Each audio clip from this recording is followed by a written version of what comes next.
Which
I love doing. Yeah.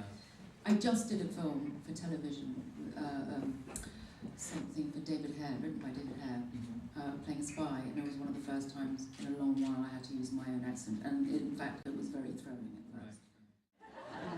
Because they're never going to fit anybody else. All my shoes, underwear, like all my, I like bloomers. So Colleen Atwood on Sweeney, she made me a whole range of bloomers. No one ever got to see them, but she knew that I'd appreciate them.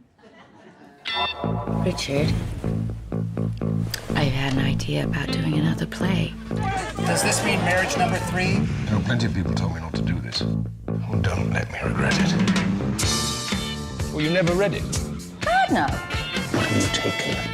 We're addicts, Elizabeth. You and I. Love is not a drug. Isn't it? They're laughing at us. They didn't think they were watching a play. They thought they'd had an invite into our lives. I'm not measuring up as a man. Richard Burton. You're every man there ever was. Burton and Taylor, coming soon to BBC 4. Helena, darling, first of all, you look absolutely gorgeous. Thank you very much, so do you. And congratulations on this film. But could you tell my audience what was your biggest challenge portraying Elizabeth Taylor in this film?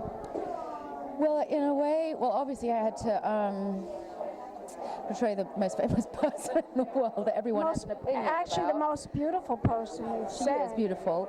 The time in her life that this drama takes place is actually when she's not looking the most. I mean, she's not in her prime. I could never play in her prime anyway, I'm too old. So she was in her 50s. But it's, the biggest challenge is frankly suspending, people talk about the suspension of disbelief, you know, of the audience when you go into, and in fact, I had to suspend my own disbelief. The hardest thing was believing that I could be like Elizabeth Taylor. But then you just, like any part, you work from the inside out. And there was a lot of colours to her, which is why I did it, because she was so multifaceted. But there's a lot of homework I had to do. So it was that, and then trying to distill it, and then try and always get the balance right of not doing an impersonation, and just trying to, my thing, which was, I felt like it was like a collage, and I wanted to pay tribute to lots of her characteristics, her internal self. I could never do her external bit,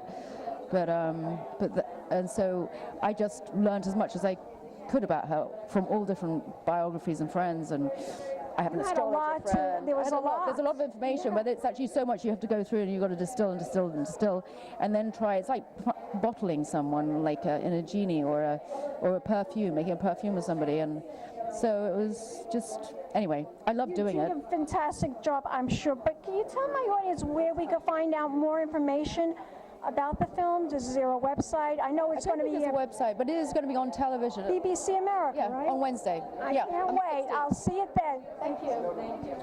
Thank you. And we'll be back in a moment, darling. Some more interviews right here at the 21st Hamptons International Film Festival. Pink champagne kisses.